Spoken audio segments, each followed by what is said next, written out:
Good morning, mwaramutse neza ladies and gentlemen.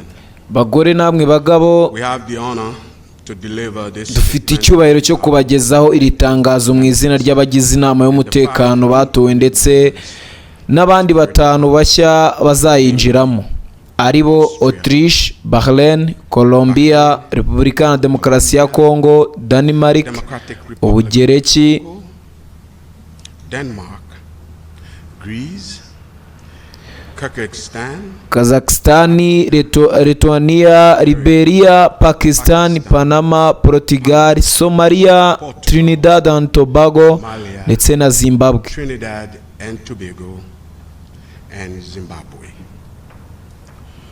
We wish to express our Turashaka kugaragaza impungenge zikomeye dufite kuko nyuma y'amezi 8 uyu mwaka utangiye, inama y'umutekano y'umuryango w'abibumbye appointment of the chairs and vice chairs of its subsidiary bodies. iracyananirwa kumvikana ku ishyirwaho ry'abayobozi n'abungirije b'imitwe yayo yunganira. Dented situation Iri ni ryo genzura rimaze igihe kirekire kurusha ayandi yose mu mateka y'inama y'umutekano, kandi ni ibintu bitigeze bibaho. Ibi bigira ingaruka ku mikorere myiza, icyizere ndetse n'ubusugire bw'inzego z'inama y'umutekano. to the councils. Imitwe yunganira inama y'umutekano ni ingenzi cyane mu kazi kayo. Support Ishinzwe gukurikirana gahunda z'ibihano, engage with member states, gushyigikira ibikorwa byo kubungabunga amahoro, gukorana n'ibihugu bigize umuryango w'abibumbye ndetse n'imiryango yo mu turere dutandukanye, no guteza imbere ibibazo by'ingenzi birebana n'amahoro n'umutekano ku isi. their work. Delayed decision making, weakened transparency, Kuba hakomeje kubura abayobozi n'abungirije bashyizweho byamaze guhungabanya imikorere y'iyo mitwe. its responsibility Bitinza gufata ibyemezo, bigabanya gukorera mu mucyo no gukorana n'ibindi bihugu bigize umuryango w'abibumbye, ndetse bigabanya ubushobozi bw'inama y'umutekano bwo kuzuza inshingano zayo zishingiye ku masezerano y'umuryango w'abibumbye. and ensured that the most urgent work could continue. However, this exceptional arrangement cannot indefinitely substitute for the appointment of duly Turashimira perezidansi zitandukanye z'inama y'umutekano zakurikiranye kuva muri Mutarama 2026, zakomeje gufata inshingano z'agateganyo kugira ngo ibikorwa byihutirwa bikomeze. Ariko kandi iyi gahunda idasanzwe ntishobora gukomeza gusimbura iteka put forward balanced proposals ishyirwaho ry'abayobozi n'ababungirije bagomba kuba barashyizweho mu buryo bwemewe. Ntabwo kandi ikwiye guhinduka uburyo bushya busanzwe bwo gukora. Abagize inama y'umutekano batowe bakomeje kugira uruhare muri iki gikorwa mu buryo bwubaka, bufatika kandi bugamije gushaka igisubizo.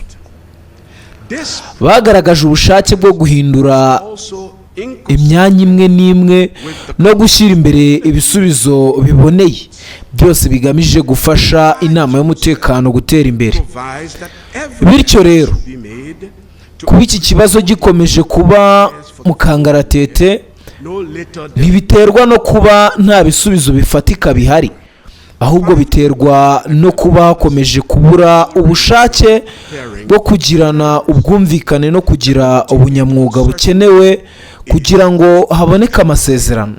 politically and Uku gutinda igihe kirekire kandi kunyuranye n'amategeko n'imikorere inama y'umutekano ubwayo yigeze kumvikanaho. particular those Inyandiko ya 507 ivuga ko hakwiye gukorwa ibishoboka byose kugira ngo ishyirwaho ry'abayobozi b'imitwe yunganira inama y'umutekano y'umwaka ukurikiyeho ribe ryumvikanyweho bitarenze tariki ya 1 Ukwakira. oppose this not only to Hagati aho, but also to the wider UN membership that it serves. abandi banyamuryango batanu bashya bagize Of the past 2 years aka kanama bamaze gutangira imyiteguro y'inshingano zabo. Kuba hakomeje kubaho ukutamenya neza uko iki kibazo kizarangira ntibishobora gukomeza kwihanganirwa mu rwego rw'inzego politike ndetse no mu mikorere. Niyo mpamvu dusaba abagize inama y'umutekano bose, cyane cyane abakomeje kubuza ko haboneka ubwumvikane, kugaragaza ubushake bwo guhinduka no kugira ubushake bwa politiki bukenewe kugira ngo iki gikorwa kirangire nta yandi mananiza. Inama y'umutekano ibereyeho inshingano atari kuri yo ubwayo gusa, ahubwo no ku bindi bihugu byose bigize umuryango w'abibumbye ikorera. Mu gusoza, twemera ko ibyabaye muri iyi myaka 2 ishize bigaragaza ko hakenewe byihutirwa kunoza imikorere y'inama y'umutekano kugira ngo mu gihe kizaza igabanywa ry'inshingano z'imitwe yunganira inama ribe ku gihe, riteganyijwe neza kandi rishobore guhangana n'ibibazo bitandukanye. Turimo gukora ibishoboka byose mu buryo bwubaka, harimo no gukorera mu itsinda ridasanzwe ryiga ku nyandiko n'ibindi bibazo by'imikorere n'amateka kugira ngo iki kibazo kiriho gikemuke kandi habeho uburyo bwo gukumira ko ihagarara ry'inzego nk'iri ryongera kubaho mu gihe kizaza. Tuzakoresha uburyo bwose bushoboka kugira ngo hashyirweho uburyo bufasha ko abayobozi n'ababungirije b'imitwe yunganira inama y'umutekano bashyirwaho ku gihe kandi mu buryo bwateganijwe kandi bwumvikana. Murakoze cyane.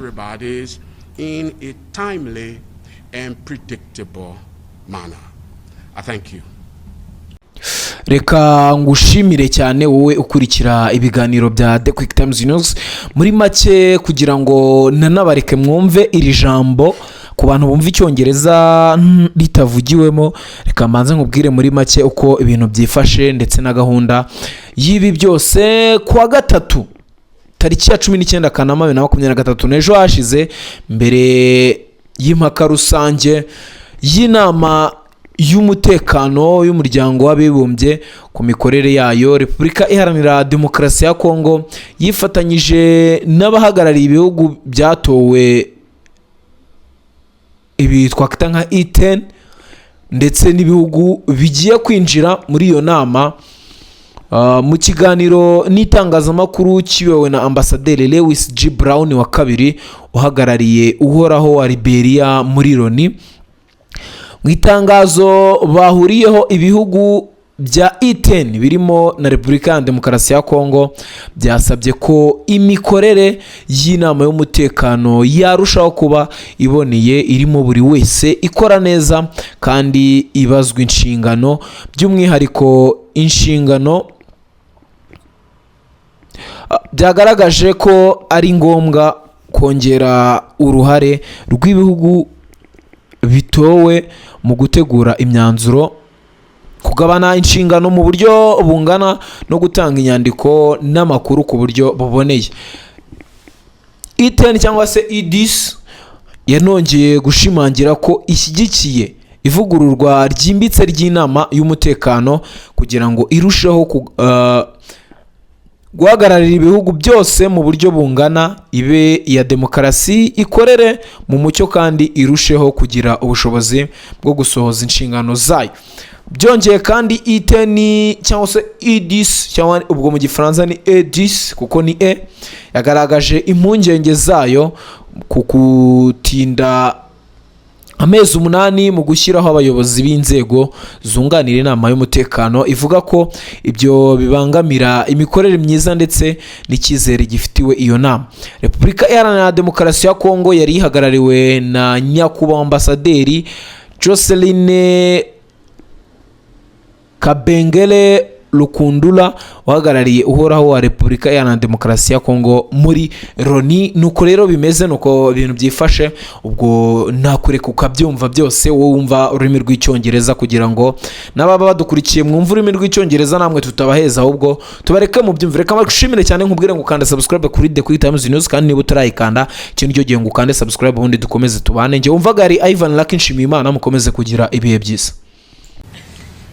Good morning, ladies and gentlemen.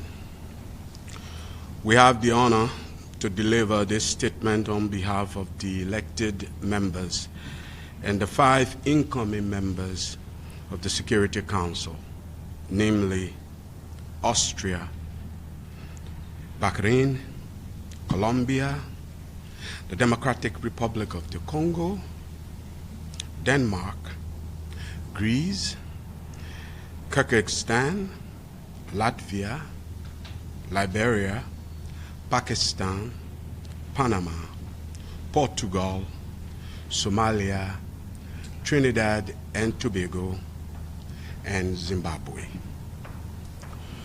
We wish to express our profound concern that 8 months into the year, the Security Council has still not been able to agree on the appointment of the chairs and vice chairs of its subsidiary bodies. This is the longest delay in the Council's history and an unprecedented situation that undermines the effectiveness, credibility, and institutional integrity of the Security Council. Subsidiary bodies are indispensable to the Council's work. They oversee sanctions regimes, support peace operations, engage with member states and regional organizations, and advance important thematic issues. The continued absence of appointed chairs and vice chairs has already disrupted their work, delayed decision-making, weakened transparency and engagement with the wider UN membership, and reduced the effectiveness of the Council in carrying out its responsibilities under the Charter.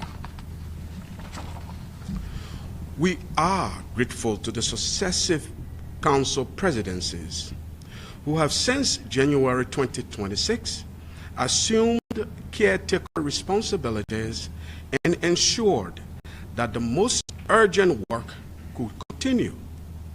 However, this exceptional arrangement cannot indefinitely substitute for the appointment of duly designated chairs and vice chairs, and must not become the new normal. The elected members have engaged throughout this process in a constructive, pragmatic, and solution-oriented spirit. They have demonstrated considerable flexibility and put forward balanced proposals aimed solely at enabling the Council to move forward. The continued deadlock, therefore, cannot be attributed to a lack of practical solutions, but rather to the continued absence of the flexibility and compromise required to reach agreement. This prolonged impasse is also inconsistent with the Council's own agreed working methods.